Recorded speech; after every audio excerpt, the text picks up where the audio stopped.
Buenas noches. Me alegra verlos. ¿Cómo están? ¿Contentos? ¿Qué tal el día? ¿Buen día? Sí, y el almuerzo, pero no mejor que el mío. Mi almuerzo estuvo 9.99 sobre 10. Así que la vara quedó muy alta para los que me inviten después. Gracias Patricia. Gracias. No me gusta decirle flaca. Muchas gracias.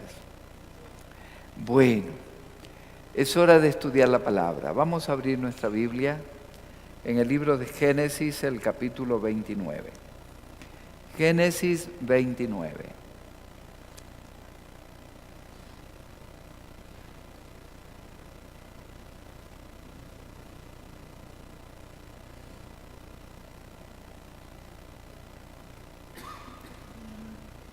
Y vamos a leer desde el versículo 25 hasta el verso 30. Génesis 29, versículos 25 hasta el verso 30.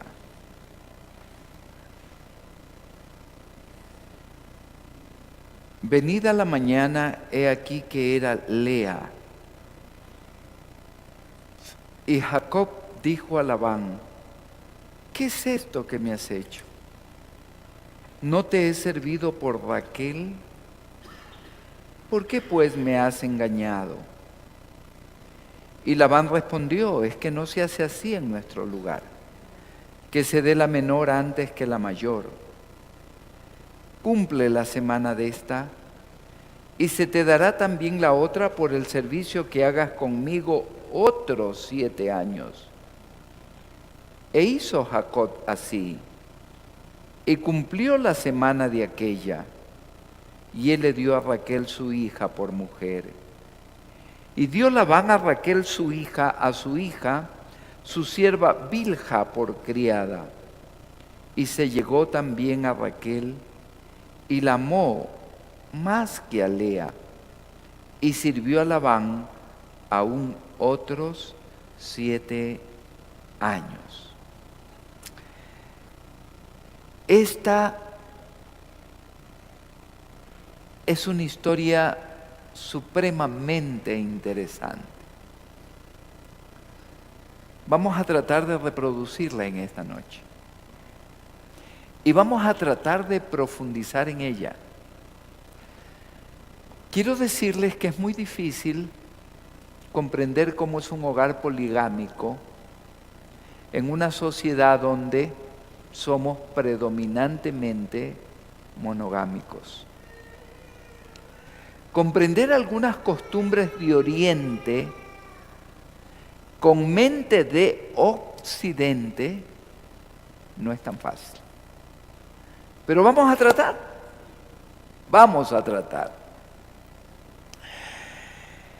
Solo 6 generaciones después de la relación entre Adán y Eva, solo 6 generaciones después, la poligamia entra dentro de los hijos de Dios. El primer polígamo en la Biblia se llama Lamed. Tiene 2 esposas, Ada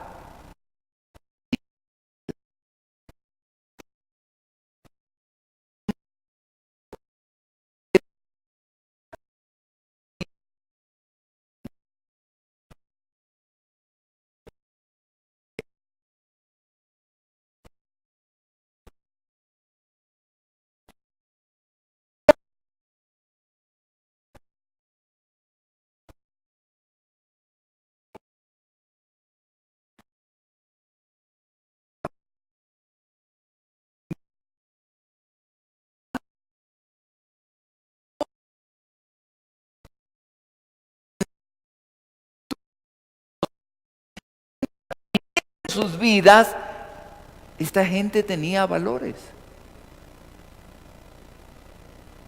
Raquel y Lea se amaban. No podemos creer otra cosa. ¿Cuándo se inicia el problema en este hogar? Cuando un extraño, entre comillas, ingresa al seno de él. ¿Cómo era Raquel? Describamos a estas dos mujeres. La Biblia me dice que Raquel era de rostro divino. Cuando yo leo esta historia me acuerdo de mis buenos hermanos y amigos colombianos. Acá aprendí a decir divino, pastor, divino. Raquel era de rostro divino y de cuerpo exuberante, una belleza mesopotámica, Miss Mesopotamia. Primera característica. Segunda, era vital. Donde ella llegaba se prendía la chispa de la vida. No me sorprendería si era la reina del gremio de pastores de la tierra de Labán. No exagero. Mira, los pastores no abrevaban sus ovejas mientras Raquel no llegaba con el rebaño de su padre. Todos la esperaban. La llegada de ella era apoteósica. Una mujer supremamente vital. Una mujer carismática, en tercer lugar. En tiempos de Jesús, cientos de años después de esta historia, era imposible que un hombre besara a una mujer en público, mucho menos si no la conocía. Y Jacob besa a Raquel en el primer encuentro. Tremendo, voluntariosa, en una sociedad donde las mujeres eran personas de segunda categoría. Esta mujer hacía valer sus derechos. Interesante, ¿no? Una cuarta característica. Oh, Ben-Hur Gómez, qué gusto verte. Era diplomática. Muy diplomática. Ella aceptó la fe de Jacob diplomáticamente, pero cuando se fue de casa robó los ídolos de su padre. Así que a ella le gustaba quedar bien con Dios y con el diablo. Esa era Raquel. ¿Cómo era Lea? Por mucho tiempo yo escuché que Lea era una mujer fea. También escuché que era una mujer enfermiza. Por una palabrita que hay en Génesis 29. Esa palabrita es rak. Es una palabrita hebrea. Que algunas versiones antiguas, nuestra Reina Valera antigua, tradujo esta palabra como desprovista de belleza. Así que los traductores bíblicos tienen algo de culpa en la emisión de este concepto. Pero Raak no es una palabra que se puede traducir así. Raak me habla de ojos delicados, de ojos lisonjeros. Por eso me encanta la versión bíblica que yo tengo en mi Biblia. Me dice que Lea era de ojos delicados. Yo tuve la oportunidad de estar en el lejano oriente. Una de las cosas que sobresale en estas mujeres son sus ojos. Enormes, grandes, bellos, expresivos. Y saben maquillarlos de manera especial que resaltan aún más su belleza. Y cuando ella se pone en su book y solamente ves sus ojos, esos ojos son suficientes para enamorarte. Así que lo que aquí me está recalcando es que Lea era una mujer con una belleza diferente a la de su hermana, no que era fea. Que un hombre junto a Lea se sentía agradado, se sentía junto a un oasis. Primera característica de Lea. Segunda característica que el relato bíblico me enseña, era una mujer paciente, supremamente paciente. Aquí hay una mujer que ama a un hombre que no la amaba de la manera que ella lo amaba. Lea daba su vida por Jacob y Jacob prefería a Raquel. Un amor paciente. ¿Tú soportarías eso? Bueno, en primer lugar, no soportarías dos mujeres dentro de un mismo techo. Y en segundo lugar, soportarías que cuando Jacob invitaba a Raquel a cenar, la llevaba al salón Los Candelabros del Sheraton. ¿Ah? ¿Sí? Y que cuando invitaba a Lea, la llevaba al comedor Rosita de Paulo VI.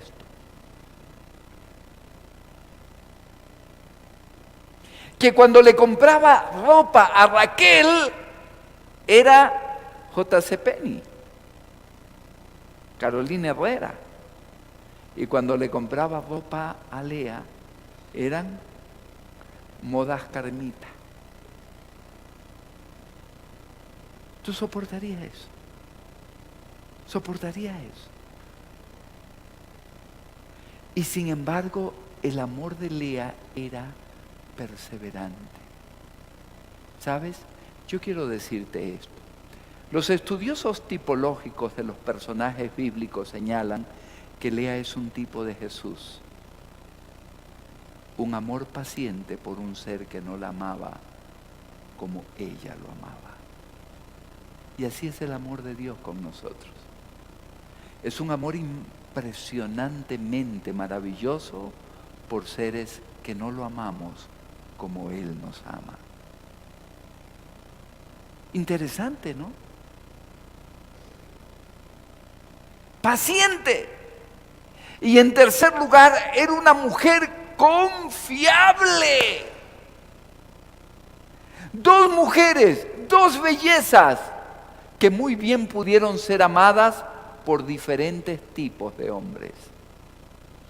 Si yo les preguntara esta noche a ustedes, a los varones, una vez que les he descrito a Raquel y a Lea, si ustedes fueran Jacob, ¿a quién escogerían? ¿A Raquel o a Lea? A ver, tú quieres hablar. ¿Ah? ¿A quién escogerías? ¿A Raquel o a Lea? ¿Y tú? A Raquel. Esas dos personas me hablan de que este auditorio está dividido. La tragedia es que las dos fueron esposas de un solo varón. Esposas de un solo varón. Hermanos queridos, a Jacob le gustaba el tipo de belleza que ostentaba Raquel. A Jacob le gustaba, así que hubiera sido muy amigo tuyo. A Jacob le gustaba el tipo de belleza que representaba Raquel. Y la pide a su futuro suegro Labán. Y Labán le dice, muy bien hijo, pero ¿y la dote? ¿Qué dote? Si yo he venido en estampida, huyendo, no hay problema. 7 años de trabajo. 7 años de trabajo que Jacob aceptó rápido. ¿Por qué? Porque eran 7 años lejos de Saúl, que a lo mejor propiciaban que Saúl lo perdonara.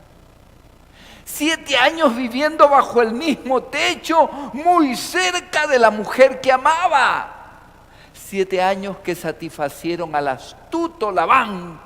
7 años que hicieron que Lea se enamorara de Jacob. Ay, hermanos, Ellen White tiene un concepto maravilloso en el hogar cristiano. Ella dice que el círculo íntimo del hogar no puede ser quebrantado por ninguna persona. Que el peligro que usted tiene al ingresar personas ajenas a ese círculo íntimo es enorme. Lea era hermana de Raquel. Lea sabía que la escogida era Raquel, pero Lea se enamoró de Jacob. Y esto como pastor y como terapeuta lo he visto en todos los años de mi ministerio. Personas que ingresaron al círculo íntimo del hogar y personas que destruyeron ese hogar. Así que cuando usted toma una decisión como esta, tiene que saber que está corriendo un riesgo enorme. Pasaron los 7 años. Fueron muy rápidos esos 7 años. Y Jacob viene donde Labán, suegro, mi esposa. Claro, hijo, se arma la fiesta, se adorna la novia, se invita a los vecinos, fiesta de 7 días, se mata el becerro gordo. Y Jacob duerme esa noche con Lea. Y al día siguiente hace un escándalo en medio de la fiesta. Yo estuve una vez en una ciudad del oriente llamada Dushanbe, donde un día al salir de la residencia donde yo estaba hospedado, vi a 2 jóvenes hablando y discutiendo y gesticulando. Los orientales hablan en voz muy alta y hablan con todo su cuerpo. Y gritaban. Y yo decía, Dios mío, ¿a qué hora este muchacho con esta chica terminan golpeándose? Y cuando salió mi traductora, una rusa, le digo, Natasha, ¿qué es lo que pasa? Ya se van a pelear. Se ríe y me dice, no, pastor, se están enamorando.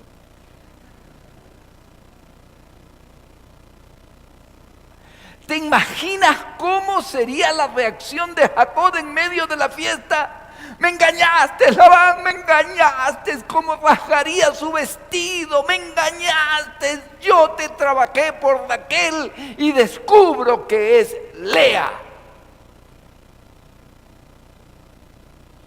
Y cuando nosotros estudiamos esta historia, nos identificamos y tenemos compasión por Jacob y por Raquel.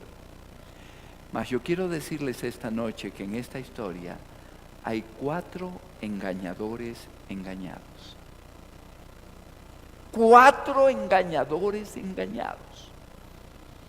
El primer engañador es Labán. Engañó a Jacob. Le entregó a Lea en vez de a Raquel. Y cuando Jacob hace la bulla en la fiesta, le dice, hijo, es que yo no podía quebrantar la costumbre de mis ancestros. En mi pueblo tiene que casarse primero la mayor. ¿Era verdad eso? ¿Por eso él lo engañó? Mentira. En el tiempo que Jacob estuvo trabajando para él, la bendición de Dios recayó sobre este hombre, que su riqueza se incrementó extraordinariamente. Entonces lo que él quería era mantener el mayor tiempo posible a Jacob en casa para ser un multimillonario. Engañador. Engañado. Porque al cabo de pocos años perdió la mayor parte de su fortuna, se la llevó Jacob, perdió a sus hijas, perdió a sus nietos. segundo engañador de la historia. Jacob. Su nombre es engañador. Él llega a la tierra de Labán por un engaño. Jacob duerme con Lea y recién a la mañana siguiente la devuelve. Ojo, pestaña y ceja.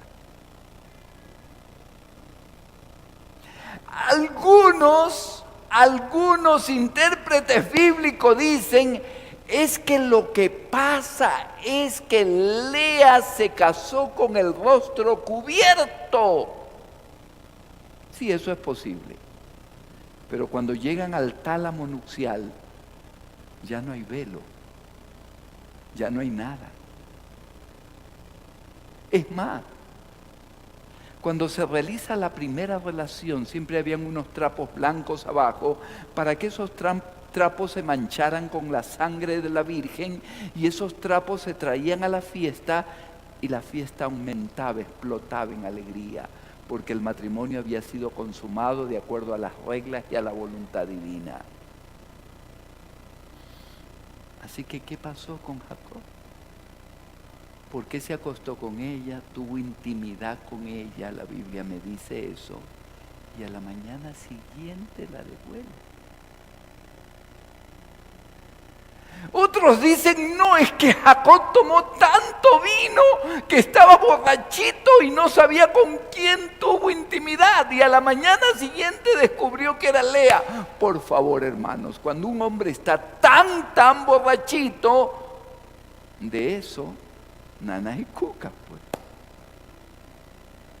Tiene que tener cierto nivel de conciencia para poder realizar el acto. ¿Qué pasó con Jacob? Descubrió que era Lea, vivía en una sociedad poligámica y aprovechó el momento. Sabía que a la mañana siguiente podía devolverla, seguir el juego del suegro, porque el compromiso de él con su suegro era por Raquel. Engañador, engañado. ¿Sabes por qué?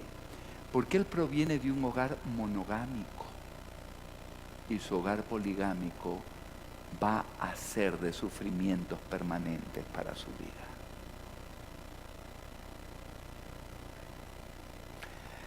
Tercer engañador, engañado. Raquelita, la princesa de la historia. Raquelita. La pregunta es, ¿por qué no advirtió a Jacob del engaño de su padre? Del engaño que su hermana lo estaba protegiendo. ¿Por qué no? Raquel, una mujer voluntariosa que defendía sus derechos. ¿Se acuerdan cuando huyó de la casa y se llevó los ídolos? Y el padre viene en persecución, muy astuta. Puso una manta encima de los ídolos y se sentó encima de la manta porque no había dónde más esconderla. Y cuando el padre viene, ella dice, padre, perdóname, no me puedo levantar porque estoy con la costumbre de las mujeres.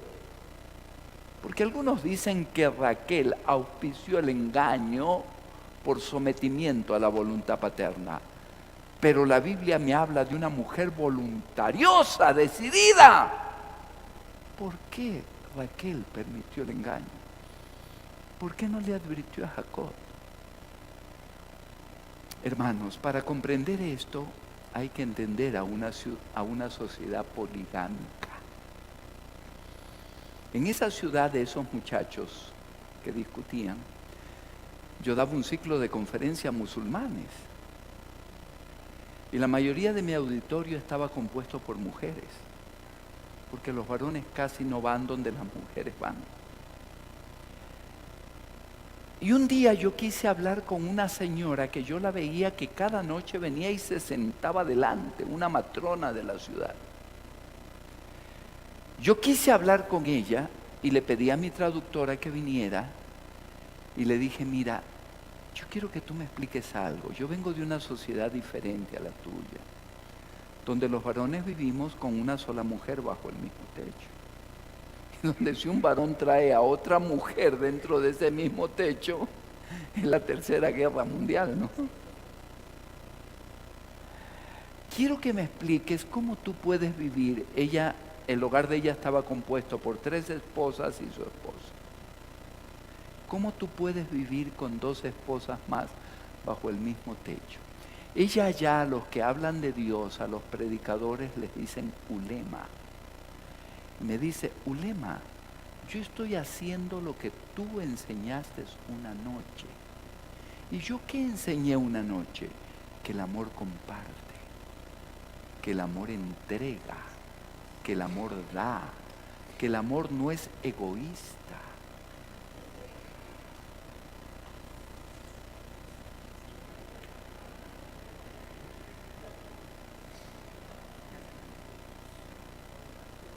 ¿Captas eso? Ahora puedo comprender a Raquel. Raquel vivía en una sociedad poligámica donde su marido en cualquier momento podía optar por una segunda o una tercera esposa. Entonces Raquel dijo, para que esa segunda esposa sea fuera de la familia, que la otra esposa de mi marido sea mi hermana.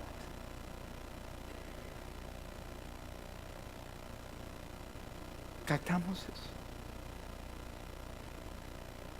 Engañadora, engañada.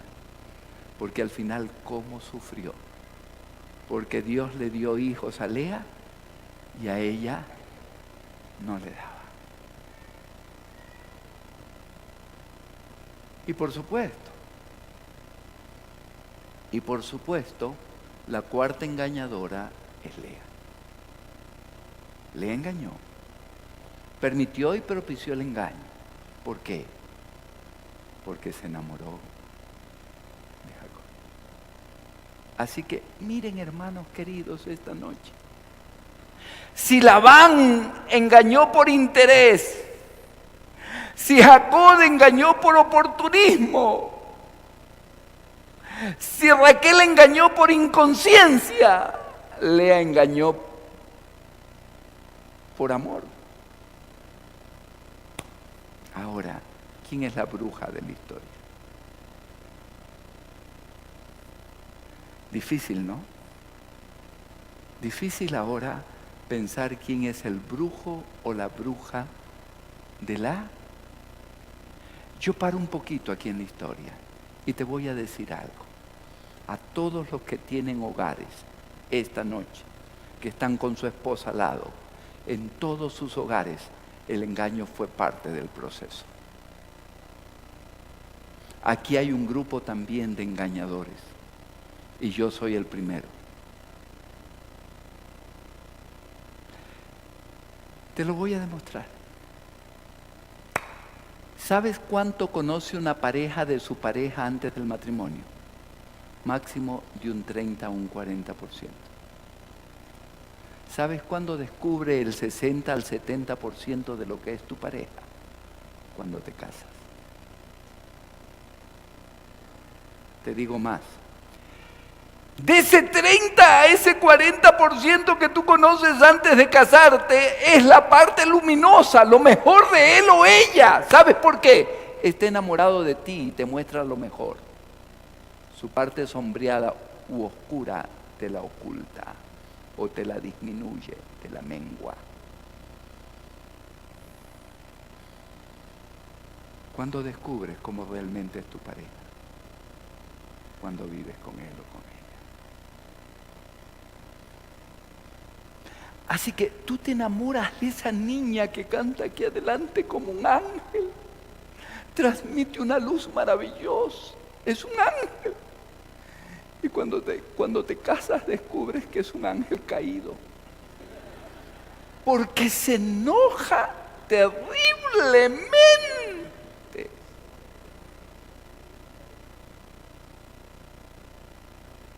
O te casas con ese varón gentil que pasa aquí adelante, pulcro, bien puesto.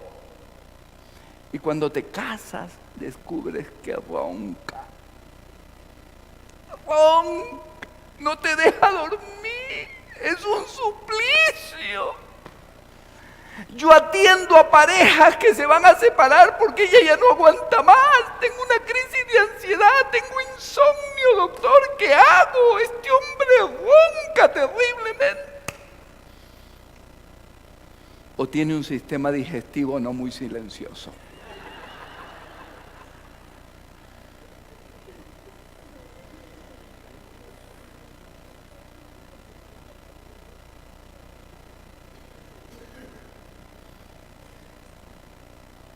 Ahora, yo te entiendo, tú quieres presentar tu mejor lado porque estás interesado, te interesa esa persona.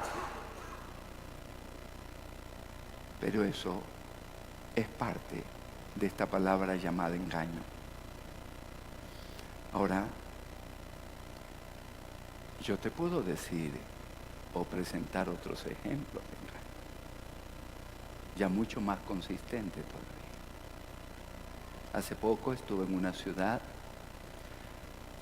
y una señora me invitó a almorzar a su casa, una amiga de muchos años, la conocí en la iglesia, casada por cerca de 31 años con su esposo. Y te lo voy a decir, su esposo es un pastor.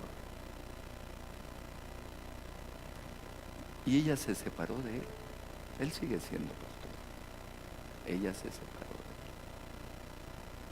él. 32 años, 2 hijos. Y cuando me invitó a almorzar a su casa, ella quiso hacer catarsis conmigo, me abrió su corazón. Era la bruja de la historia, todo el mundo la señalaba. Y me dice en cierto momento, después de terminar el almuerzo, Roberto, yo me separé de él porque nunca lo amé. Pero ¿cómo voy a llamarla María? Pero ¿cómo María? Si tú fuiste enamorada de él. No, yo fingí todo. ¿Pero por qué? Porque era un buen muchacho, era espiritual, un líder, iba a estudiar teología, era el varón ideal para mí, pero no lo amé. Y por 32 años viví con un hombre que no lo amé. Así que un día quise poner fin a esa farsa en mi vida. Y así fue. Se divorció.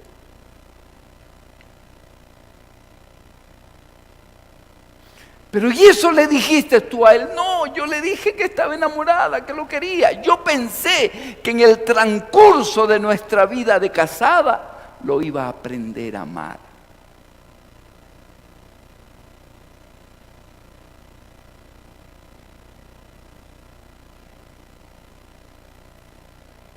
O aquel muchacho médico que un día me habló de una visitadora médica. Se ofreció, tuvieron sexo una noche, le dijo, pero no vas a quedar embarazada. No, mentira, ese era el día más fértil. Tuvo un hijo y ahora a través de ese hijo hubo presión emocional para que se casara. Se casaron y ese matrimonio fue un desastre. Menos de un año se acabó. El engaño ha sido parte de todo proceso amor-matrimonio. En algunos casos severo, terrible, con consecuencias desastrosas. En otras simplemente porque quisimos presentar nuestro mejor lado. Ahora, la pregunta en esta noche es, ¿hay esperanza para hogares donde el engaño fue parte del proceso? Sí, claro que sí. Esta historia me enseña que sí. El relato bíblico termina en esta etapa diciendo que a la semana después del matrimonio con Lea, Labán le entrega a Raquel, pero 7 años más de trabajo, pero ya se le entrega, y el relato termina diciendo, y Jacob amó más a Raquel que a Lea. No dice que no amó a Lea, dice que amó más a Raquel que a Lea. Así que ahora comprenden mejor el engaño de Jacob de esa noche.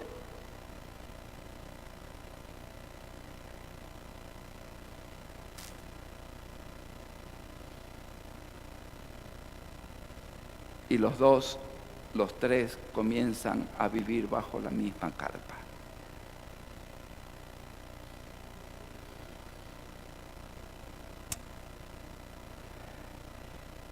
Y qué terrible para Lea, si esa mujer creyó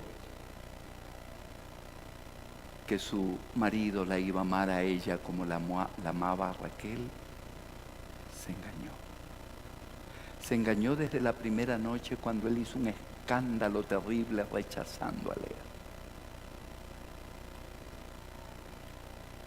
Y ahora Lea comienza a sufrir un calvario. El calvario de esas mujeres o de esos hombres que sienten que su compañero no las ama como él o ella le ama. Doctores, ¿qué hago? Yo lo amo, pero él no me ama como yo lo amo. O él, yo la amo, pero ella no me ama como yo le amo.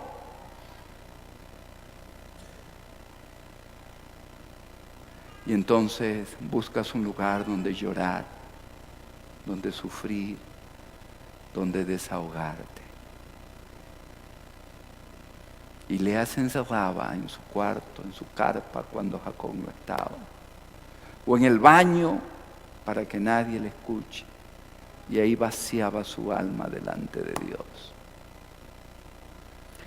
Y ahora viene algo maravilloso. El siguiente capítulo dice: y vio Dios que Lea era menospreciada.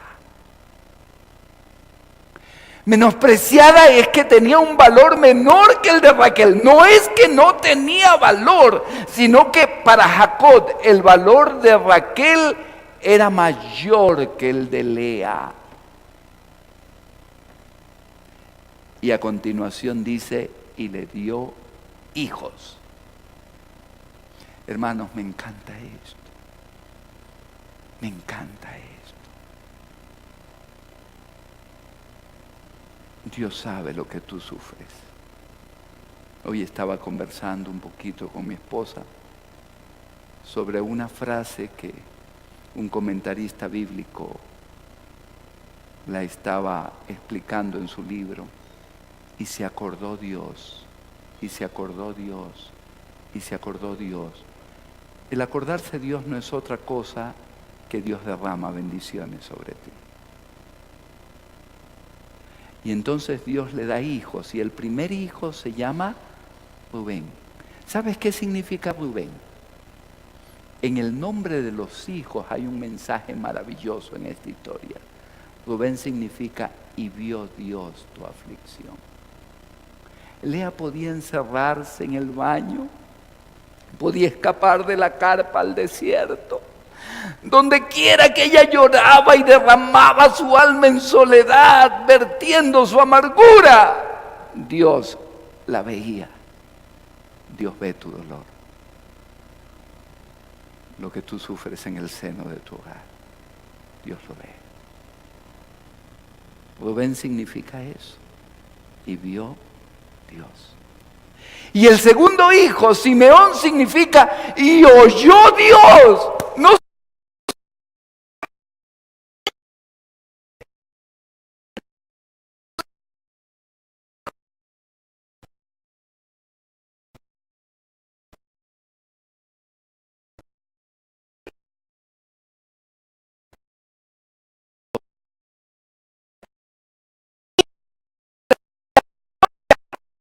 su dolor, oyó su dolor y actuó. Le dio hijos. Abrió su matriz.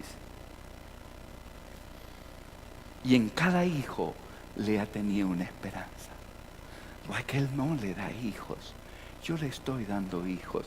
Ahora el corazón de mi esposo se unirá al mío. No quiero que me ame más que Raquel, solo quiero que me ame igual que a Raquel. Pero después de cada hijo, la frustración de Lea era grande, porque Jacob seguía prefiriendo a Raquel. Hermanos, aquí hay algo impactante en la historia. ¿Quién era el centro de la vida para Lea? Su esposo. ¿Cuál era el objetivo supremo de su vida? Que su esposo la amara como amaba a Raquel.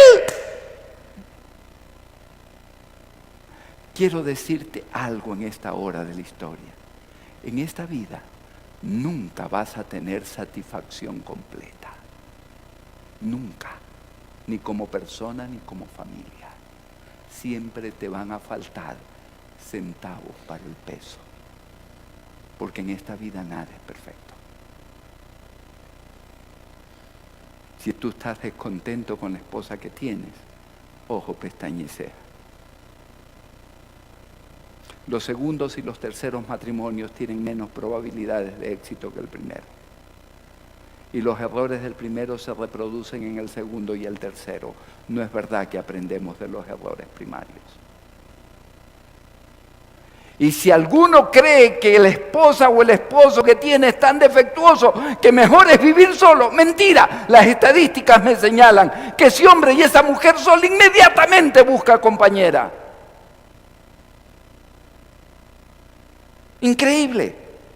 Y tus decisiones que tomas en tiempos de crisis son las decisiones más terribles de tu vida.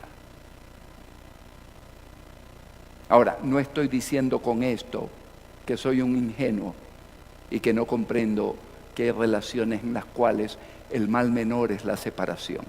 Pero el 75% de los divorcios se dan por 3 cosas: falta de comunicación asertiva, falta de afecto, problemas continuos dentro de la pareja. Y esos son problemas solucionables.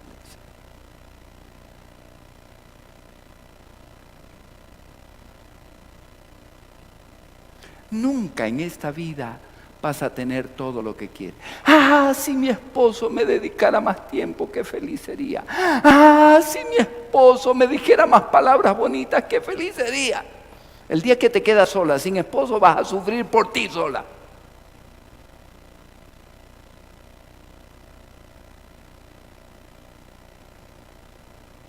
Y Lea descubrió algo, que ella tenía que cambiar el eje del centro de su vida, que el centro de su vida no podía ser Jacob. El cuarto hijo es Judá. ¿Y sabes lo que significa ese nombre? Ahora alabaré a Jehová. Ahora el centro de mi vida será Dios. Estás equivocado cuando tú dices, mi vida eres tú, mi vida es Dios. Después de Dios, tu compañero.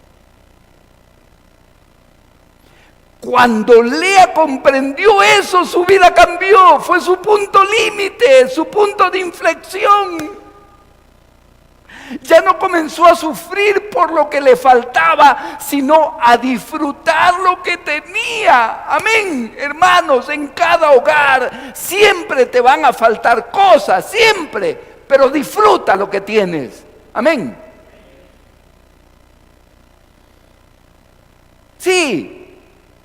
Jacob no la quería a ella como la quería a Raquel, pero era un hombre responsable. Dios le había dado hijos, la amaba, amaba a sus hijos. Ese era su mundo. Muy bien, voy a disfrutar lo que tengo.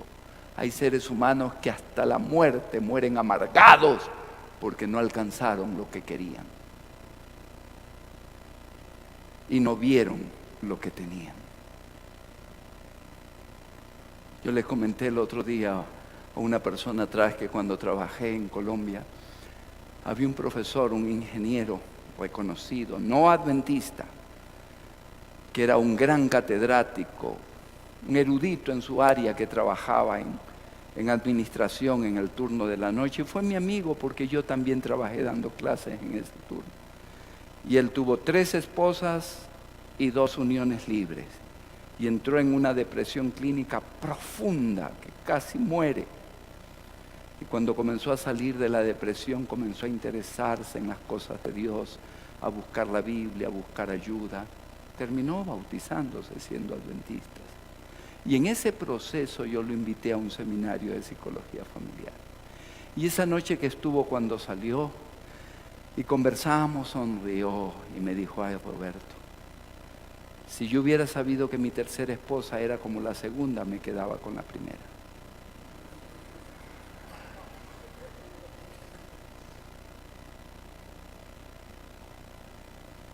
¿Qué me estaba diciendo? No hice lo posible por salvar mi primer hogar, sino que a la buena de bastos, a la primera de bastos, lo terminé. Hermanos, en esta vida nunca vamos a tener todo lo que queremos. En esta vida tenemos que aprender a disfrutar lo que tenemos. Amén. Amén.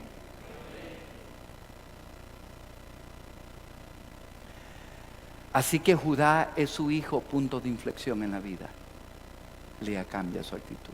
Lo primero en mi vida ahora va a ser ¿quién? Dios. Dios, ya no mi marido.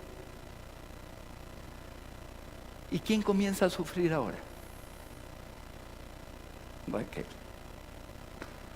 Ahora comienza a sufrir Raquel. No tengo hijos. Lo coge a Jacob. Dame hijos, que si no me muero. Y Jacob le dice, ¿qué soy yo, Dios? ¿Cómo te puedo dar hijos? Si Dios ha cerrado tu matriz, ¿cómo te puedo dar hijos? Y lo que más quería ahora Raquel era hijos, porque ahora Raquel creía que Jacob amaba más a Lea que a ella. ¿Cómo es esta vida?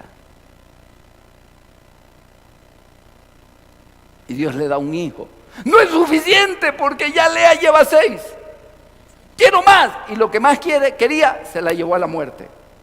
En el segundo hijo se murió. Así que cuidado con lo que más le exigen a Dios. Si Dios no te lo da es por algo. Y murió. Y ahora Lea no solo era la primera esposa, porque Lea fue la primera esposa, la que tenía todos los derechos de acuerdo a su cultura, sino que ahora era la única. La pregunta es, ¿Jacob llegó a amar a Lea ahora como amó a Raquel? No lo sé. No lo sé. Pero una cosa sé.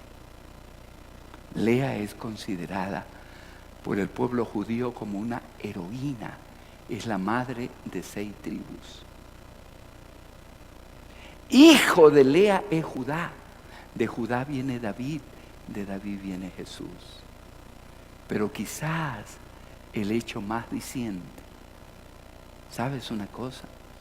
Cuando Jacob está por morir, está planificando su muerte y su entierro, y él dice, por favor, quiero que me entierren en la cueva de Macpela junto al cadáver de Lea. Dios santo. Hermano querido, aquí hemos estudiado la historia de una mujer maravillosa, un ser humano con virtudes y defectos como tú y yo. Un ser humano que propició un engaño para retener a un hombre que amaba. Que tuvo un amor paciente para con ese hombre, porque ese hombre no la amaba como ella lo amaba. Pero que un día aprendió que tenía que hacer del centro de su vida a su Dios y disfrutar lo que tenía. Que esta sea nuestra experiencia. Lea es un ejemplo maravilloso de lo que debe ser un amor de esposa. Y Lea es un ejemplo maravilloso de lo que es el amor de Dios por cada uno de nosotros. Que Dios nos bendiga. Amén.